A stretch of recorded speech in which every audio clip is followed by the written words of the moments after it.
எல்லாருக்கும் வணக்கம். என்னுடைய ராதா ராமராவ் சேனலுக்கு உங்க எல்லாரையும் வெல்கம் பண்றேன்.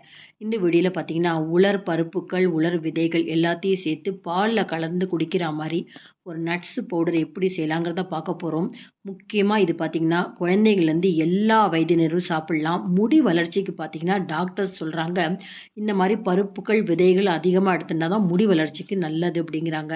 இந்த விதைகள், பருப்புக்கள்லாம் ராத்திரியே ஊற போட்டு நைஸா அரைச்சிட்டு வந்து ஸ்மூத்தி மாரி பால்ல கலந்து குடிக்கணும் அப்படிங்கிறாங்க.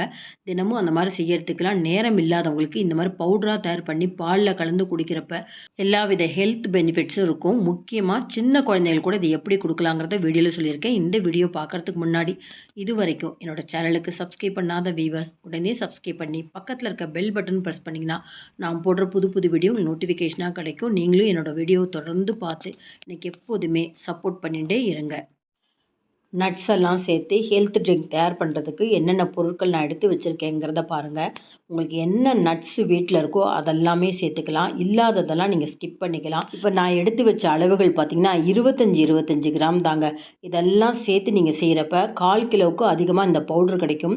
மஸ்க் மில்லன்னு சொல்லுவாங்க இல்லையா, அதை நம்ம வீட்டில் நம்ம ஜூஸ் பிழியிறப்ப அது உள்ளே இருக்கிற விதைகளை வீட்டிலேயே நான் உலர்த்தி காய வச்சுருந்தேன். அதெல்லாம் இப்போ எடுத்துக்க போகிறேன். பம்கின் சீட்ஸு, வெள்ளரி விதை, பேரிச்சம்பழமாக போட முடியாது. காஞ்ச பேரிச்சையை இந்த மாதிரி தட்டி உள்ளே இருக்கிற சீடு எடுத்து வச்சுடலாம்.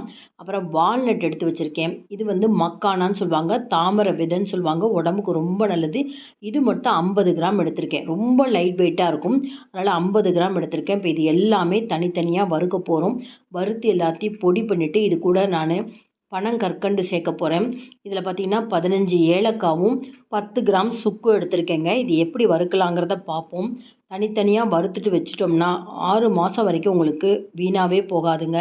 பாருங்கள், இப்போ நான் முந்திரி, பாதாம் 2மே ஒரே அளவுகளில் இருக்கிறதுனால ஒன்று போல் உங்களுக்கு வறுபட்டுடும். லேசாக நிறம் மாறணும், அவ்வளோதாங்க. இந்த மாதிரி சிம் ஃப்ளேமில் வச்சு நீங்கள் வறுத்தாதான் நிதானமாக வறுபடும். இல்லைன்னா மேலேனா உங்களுக்கு கருப்பாகிடும். வானொலி நல்ல சூட்டில் இருந்தீங்கன்னா இந்த முந்திரி, பாதாம்லாம் 3 நிமிஷத்தில் வறுபட்டுரும். பம்கின் சீட்லாம் 2 நிமிஷத்தில் வறுபட்டுடுங்க. அடுத்தடுத்து நம்ம வறுக்கிறப்ப வானொலி நல்ல சூடு இருக்கும். அதனால் போட்ட உடனே சிம் ஃப்ளேமில் வச்சு இந்த வெள்ளரி விதெல்லாம் 1 நிமிஷத்தில் வறுபட்டுடுங்க. எடுத்து உடனே நம்ம பிளேட்டில் மாற்றிடலாம். அடுத்தது பிஸ்தா போடுறேன். பிஸ்தா பார்த்திங்கன்னா ஒரு 2லேருந்து 3 நிமிஷம் ஆகும். அதனால தான் எல்லா நட்ஸுமே தனித்தனியாக வறுக்கணும். அதோடைய சைஸை பொறுத்து அப்படின்னு சொன்னேன். வெஜிடேரியன் மட்டுமே சாப்பிட்றவங்களுக்கு ஒமேகா 3 வேணும் அப்படிங்கிறப்ப கண்டிப்பாக அதை வால்நட் நிறைய சாப்பிட்லாங்க. உடம்புக்கு அவ்வளோ நல்லது. ஒமேகா 3 நிறையவே இருக்குது. அதே போல் இந்த காஞ்ச பேரிச்சம்பழம் ஆண் பெண் குழந்தைகளுக்கு நிறைய கொடுக்கணுங்க. பேரிச்சம்பழமும் சரி, இந்த மாதிரி காஞ்ச பேரிச்சம்பழம் 2மே கொடுக்கணுங்க. இதையும் ஒரு 3 நிமிஷம் வறுத்த பிறகு எடுத்து வச்சுடலாம். அடுத்து கடைசியாக தாமரை விதை. இது பார்த்திங்கன்னா ரொம்ப லைட்டாக இருக்கிறதுனால சட்டுன்னு உங்களுக்கு கருத்து போயிடும். அதனால் அடுப்பில் போட்டு 1 நிமிஷத்தில் இதை வறுத்துட்டு உடனே எடுத்து பிளேட்டில் மாற்றிடணும். கடைசியாக பார்த்திங்கன்னா ஏலக்காயும் நல்லா வறுத்துண்டா தான் அந்த மேலே இருக்கிற தோலோடையே சேர்த்து நம்ம அரைக்க போகிறோம். நல்லா உங்களுக்கு அப்படி பொரிஞ்சு கொடுக்கும். அந்த மாதிரி பொரிஞ்சதுக்கப்புறம் நம்ம இந்த நட்ஸோடு நம்ம அரைக்கிறப்ப நல்லா நைஸ் ஆகிடுங்க. கடைசியாக பார்த்திங்கன்னா சுக்கை தட்டிட்டு போடுங்க. அது பெருசு பெருசாக இருக்கும் இல்லையா, உங்களுக்கு வறுபடாது. கொஞ்சம் தட்டிட்டு போடலாம்.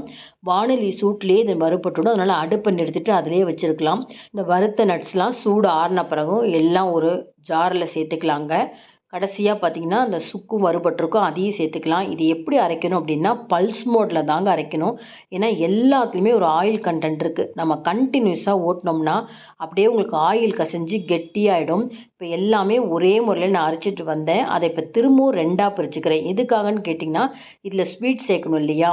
பனங்கற்கண்டு நான் 100 கிராம் எடுத்திருக்கேன். இதை விட அதிகமாகவும் சேர்த்துக்கலாம். இது கொஞ்சம் மைல்டாக தான் இருந்தது ஸ்வீட்டு. இப்போ இந்த பனங்கற்கண்டை ஒரு பாதி நட்ஸோடு சேர்த்து திரும்பவும் பல்ஸ் மோடில் போட்டு பொடி பண்ணிட்டு வந்தாச்சுங்க. இதை நீங்கள் உங்கள் வீட்டில் சின்ன குழந்தைங்களுக்குலாம் கொடுக்குறீங்கன்னா தாராளமாக ரவா ஜல்லடையில் வச்சு சலிச்சுக்கோங்க. அந்த மீதி இருக்கிற குருணையை பார்த்திங்கன்னா பெரியவங்க பாலில் கலந்து குடிக்கலாம், ஸ்வீட் பண்ணுறப்ப சேர்க்கலாம். அடுத்து ஒரு பாயசம் பண்ணுறீங்கன்னா அதை சேர்த்துக்கலாம். ரொம்ப நல்லா இருக்குங்க. பார்த்திங்களா, இப்போ வித்தியாசம் தெரியும். அதாவது பனங்கற்கண்டு சேர்த்தது கொஞ்சம் நல்லா ப்ரௌன் கலராக எடுத்து பார்த்திங்களா. இதை வேறு ஒரு பவுலில் மாற்றிட்டு திரும்பவும் மீதி இருக்கிற அந்த நட்ஸோட அந்த மீதி வச்சுருக்கிற பனங்கற்கண்டையும் சேர்த்து திரும்பவும் பல்ஸ் மோடில் வச்சு நான் அரைச்சின்னு வந்துட்டு எல்லாத்தையும் ஒன்றா சேர்த்துக்க போகிறேன். இப்போ இதில் ஸ்வீட் சேர்க்குறதுக்கு பனங்கற்கண்டு தான் சேர்க்கணும்னு அவசியம் இல்லைங்க. நாட்டு சர்க்கரையோ இல்லைன்னா பொடிச்ச வெல்லத்தை சேர்த்துக்கலாம். ஆனால் வெள்ளை சர்க்கரை மட்டும் சேர்க்கறத தவிர்த்துடுங்க. இன்னொன்று ஒரு விஷயம் சொல்ல மறந்தேன். இதில் உங்களுக்கு குங்குமப்பூ இருந்ததுன்னா தாராளமாக அதையும் லேசாக நீங்கள் ஒரு பேப்பரில் வச்சு சூடுபடுத்தி இதோடையே சேர்த்து பொடி பண்ணிங்கன்னா நல்லா கலர் கொடுக்கும். இது மாதிரி அரைச்சிட்டு வந்தாச்சு. இது பெரியவங்களுக்குன்றதுனால நான் சலிக்கலைன்னு சொன்னேன். சின்ன குழந்தைங்களுக்கு எப்படி கொடுக்கலான்னு பார்த்தீங்கன்னா 6 மாதத்துக்கு அப்புறமே நிறைய பேர் பழங்கள், அதாவது ஆப்பிளை மசிச்சு கொடுப்பாங்க, வாழைப்பழத்தை மசிச்சு கொடுப்பாங்க. அது கூட இதை ஒரு ஸ்பூன் நல்லா அந்த பழத்தோடு சேர்த்து நீங்கள் அப்படியே கொடுக்கலாம். சின்ன குழந்தைகளுக்கு இன்னும் ரொம்பவே நல்லது. இதை நீங்கள் ஒரு பால் பவுட்ரு மாதிரி வச்சுக்கணும்னு நினச்சிங்கன்னா பாசி பயிரை நீங்கள் அப்படியே வறுத்து நல்லா நைஸாக பொடி பண்ணி சலித்து இது கூட நட்ஸோடு சேர்த்து வச்சுக்கலாம். இல்லைனா இதை ஊற வச்சு முளை கட்டிட்டு அதுக்கப்புறம் உணர்த்திட்டு திரும்பவும் வறுத்து சலித்து இந்த நட்ஸ் பவுடரையும் சேர்த்து நீங்கள் ஒரு மில்க் பவுட்ரு மாதிரி வச்சுக்கலாங்க. வெந்நீர் மட்டும் கலந்தால் போதும். இது கூழாவும் ஊட்டலாம், பாட்டில்லையும் நீங்கள் பால் மாதிரியும் கொடுக்கலாம். இப்போ பாருங்கள், 1 டீஸ்பூன் நான் இந்த நட்ஸு பவுடரை சேர்த்து நல்லா சூடான பால் மிக்ஸ் பண்ணுறேன். கீழே ஊற ஊற உங்களுக்கு நட்ஸு கீழே செட் ஆகிடும். அதனால் எப்போதுமே பால் கொடுக்குறப்போ ஒரு ஸ்பூனும் சேர்த்து வச்சு கொடுங்க. அப்போ தான் நல்லா மிக்ஸ் பண்ணிவிட்டு குடிக்க சௌரியமாக இருக்கும். வயிற்று புண் இருக்கிறவங்களுக்கு, ரெஸ்ட்லெஸ்ஸாக இருக்காங்க, தூக்கம் இல்லை அப்படிங்கிறவங்களுக்கு இன்னொரு 25 கிராம் கசகசாவி நல்லா வறுத்தி இந்த நட்ஸு கூடயே பொடி பண்ணிட்டிங்கன்னா ராத்திரி பாலில் கலந்து குடிக்கிறப்ப நல்லா தூக்கம் வரும். ரொம்ப ஹெல்த்தியான ட்ரிங்க்குங்க. முடி வளர்ச்சிக்கு ரொம்ப ரொம்ப நல்லது. அவசியம் நீங்கள் இதை பார்த்தோன்னே ட்ரை பண்ணி பாருங்கள். இந்த வீடியோ பிடிச்சிருந்தா லைக்ஸ் கொடுங்க, கமெண்ட் பாக்ஸில் உங்கள் கமெண்ட்ஸ் போடுங்க, ஃப்ரெண்ட்ஸ் அண்ட் ரிலேட்டிவ்ஸ்க்கு வீடியோவை ஷேர் பண்ணுங்கள். இது வரைக்கும் என்னோடய சேனலுக்கு சப்ஸ்கிரைப் பண்ணாத வீவர்ஸ் உடனே சப்ஸ்கிரைப் பண்ணி எனக்கு எப்போதுமே சப்போர்ட் பண்ணிகிட்டே இருங்க. இன்னொரு இன்ட்ரெஸ்டிங்கான ரெசிபீஸில் நம்ம பார்ப்போம். Thank you viewers.